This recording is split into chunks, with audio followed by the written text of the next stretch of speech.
Hi everyone, Diana here with your messages and predictions for July the 29th to August the 4th. I always have to think about that. Daisy's here with me as well, and we're enjoying an early evening outside on our back, in the back of our house here on our deck.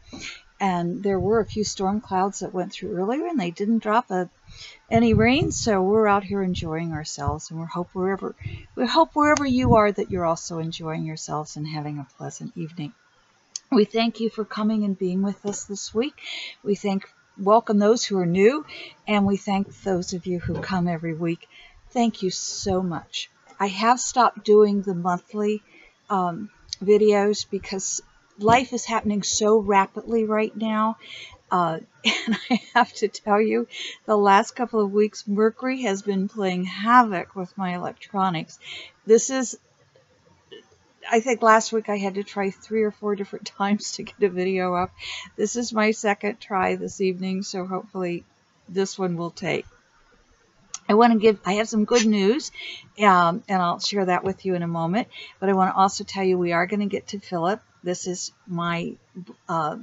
Philip is my spirit guide, and this is our oracle book, and each page has a different message. And so every time we film, we may get a different message or we may get the same. We'll find out. But I want to talk to you about why I don't consider Trump evil or anyone evil, and we'll talk about that. I want to also talk about experience I had with the fourth dimension. And I want to talk about what to expect this week. But first, I want to say 2 things. One, I want to tell you about my latest book. Forgive the writing up there that just tells me I said second corrections on there. But this is the latest book. It's Joy. And it's 52 processes that I use and have used to bring myself away from depression and into joy. And I wrote those down along with some stories, and I'm passing that along to you.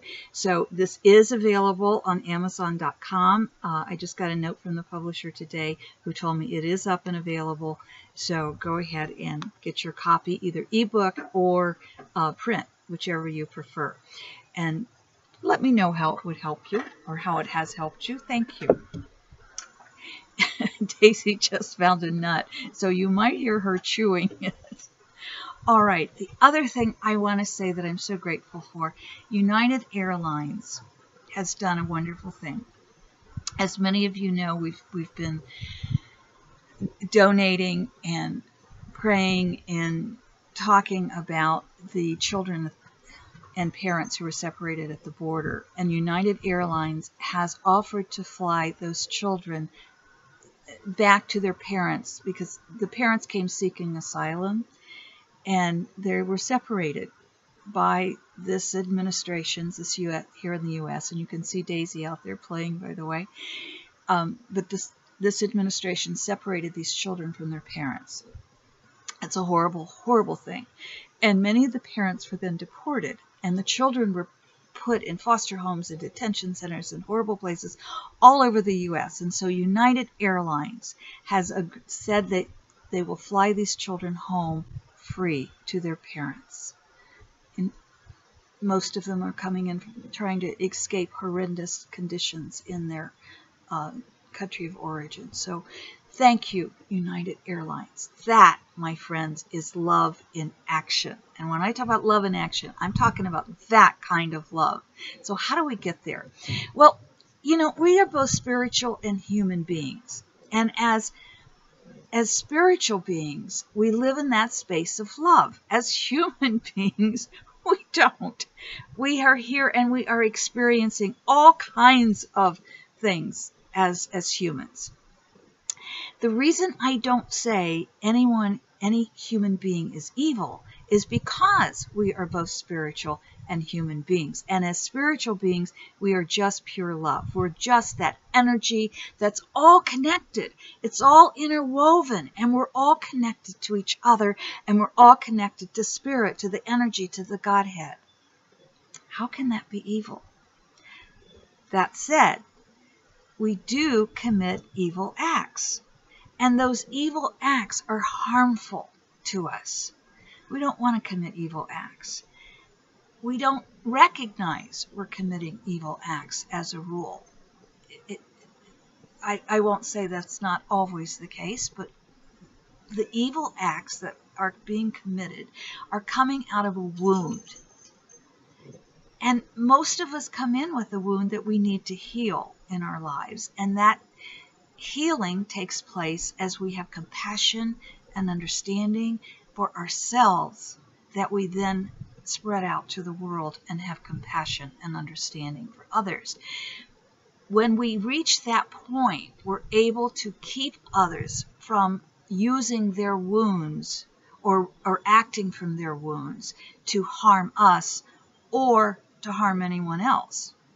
But we have to first be in that place of love and act from that place of love, which means we do that with understanding it's your wound. I'm healing mine, so I have love for you. But I do not have love for your actions. And I refuse to allow those actions to harm my life or harm the other. So instead of human beings being thought of as evil, let's think of being both spiritual and human. And spiritual part of us is always love. The human part of us has multiple emotions. And that evil act can come out of the wound that the rest of us are going to say, stop. You're not allowed to harm me. You're not allowed to harm others.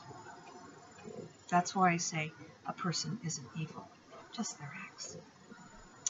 I want to tell you a really lovely experience I had, and it's an example of moving into the fourth dimension. It's an example of having anything and everything I need as I need it. I was coming home after a long day, and I had about a 3-hour trip, which I made a bit longer by kind of wandering, which I'm known to do, get off the freeway and start wandering. And I had some marvelous, lovely scenery to see and some good experiences with that.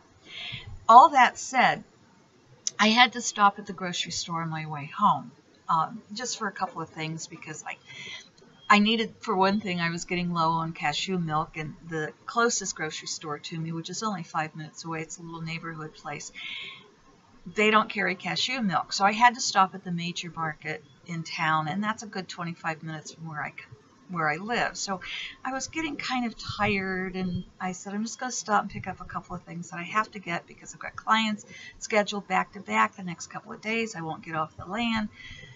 But I was tired. But I was still on task. So I pulled into the parking lot, and I tend to park where there are no other cars around, and that's just a safety thing for my car. So I parked, and I pulled in, and when there are two parking lots or parking spaces, and you can pull forward, so if you're being lazy, you don't have to back up to leave. So I pulled forward, but the parking lot was on a diagonal. And when I pulled in, there was nobody here beside me, nobody here on this side. And as I pulled in and I reached down and put the gear shift in park and I pressed the button to turn the car off, this black SUV came in right beside me. And I just started laughing. There was nothing to make me angry, but I started laughing, and the man pulling in, he was also starting to laugh. And so we were just laughing and smiling at each other. And I have to tell you, it was otherworldly, because this man sparkled. He was extremely handsome, but it wasn't the physical features the physical features made him handsome, yes, but it was more than that. This man glowed, and he had the most beautiful smile, and it just made me feel good. It picked me up.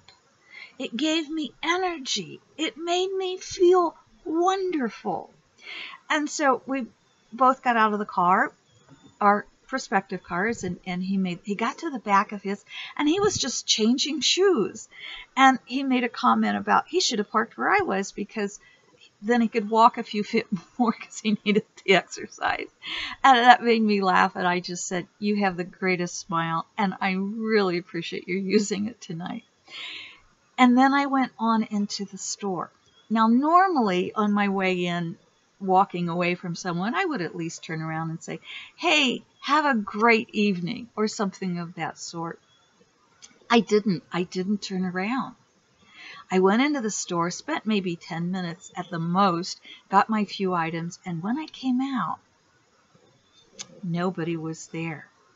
Nobody. Did I imagine this? Did I move into the fourth dimension and get exactly what I needed? Was this an angel? Who knows? Was it a man who could just shop a whole lot quicker than I could, but I never saw him in the store and he never passed me? And he just kind of appeared out of nowhere and then disappeared? I kind of think I slipped into the next dimension, because on the drive home, now I have to tell you, I have to backtrack here and give you a little bit of the backstory. I had hit a lot of rain and sun and beautiful clouds and skies, but suddenly I'm in just a pure, beautiful blue sky. And I'm driving along and I'm on these 2-lane ribbon roads, and I'm looking straight ahead. It looks like I'm looking into forever. And I look up, and there is a cloud. One cloud, pure white. And guess what it's shaped like? A heart. I think I got the message. I hope you get plenty of messages like this as well, because this is what lets us know we're going to get through this, and life can be joyful while we get through some tough times. Okay, I want to talk a little bit about what's going on this week. I want to say, I know some of you have been concerned about the monarchy in England, about the King of England. Yes, he is not the youngest man on the planet, and some of you have been asking, is it time for his transition? And I'm going to say not this week, so let's not worry about that. In the U.S., do expect more bombshells, at least 2, maybe 3. We're really leading up, and we're getting into where it's just going to be chaos. We're real close to chaos right now. And this is going to affect the world order. It's not just affecting those of us in the U.S., but we could get through this. We're going to get through this. So just expect more bombshells that we're expecting and not expecting. And it's like, it's going to happen. And when it happens, we're going to get through it. I want to also say there's, in the Pacific Northwest, there's some lava coming out of a mountain. I'm not too concerned about it because it's in a remote area, but it's also not a lot of lava coming out. And also far west in Asia, there's some lava coming out of a mountain. And again, it's in a remote area, so I'm not too concerned about it. And it's not a huge flow of lava. Okay, I am concerned, though, about the dry forested areas around the world. You've heard me say this, the whole western half of the U.S. is really prone to fires, and that's going to continue for a while. So that's going to be true of any arid place in the country here, but also in the world. There are some major storms that are still coming, like down in the south and across the eastern seaboard here. There's a tsunami. I'm not too concerned about the tsunami in Asia, southern Asia, and the South Seas. Taiwan might be affected, but minor. I don't see it as a major problem for Taiwan because of where the tsunami might come forward. Japan is spared, so I'm not concerned about that. The Midwest in the U.S., it looks like we're going to have maybe some thunderstorms, but I'm not seeing anything major there. So we're going to have a week of, I don't know, it may be mid-70s, low 70s, and there's a breeze blowing where I am. It's absolutely breathtaking. So let's get our message from Philip, and as you know, it's just an oracle book that we just flip through, and then we stop wherever our thumb stops us, or our fingers, or whatever we're using, or we just open to that page. And I want to say think left or think right. And even though I read the messages from both sides, one side or the other will be our specific message. So ready? Here we go. There we go. Okay, I'm getting right, and I will, of course, read the left side as well. Okay, the right side is activate your brain, not your prejudices. Activate your brain. Really think about what you're feeling, what you're thinking, and certainly what you're saying or writing before you write it, say it, think it. Really be aware. We all have some prejudiced and biased, and let's try to see if we can calm those down and turn those into love. On the left, it says, what do you know of tomorrow if you have not lived today? Well, that, my friend, Daisy's here telling us, pay attention, pay attention. Live. That's what she's telling us. Live. Go enjoy yourselves. You know, life is so beautiful. I mean, you can see some flowers here behind me, and sometimes I want to just sit and stare at them because life is so beautiful. Please enjoy it. Excuse me. Enjoy your lives. Stay in love. Thank you for loving us. Thank you for coming to visit us. And may you accept all the love that we're sending you. Don't let what's going on in the world out there affect what's going on here with you. We have to keep those acts of love going. Thank you, United Airlines. Until next week, my friends. Thank you.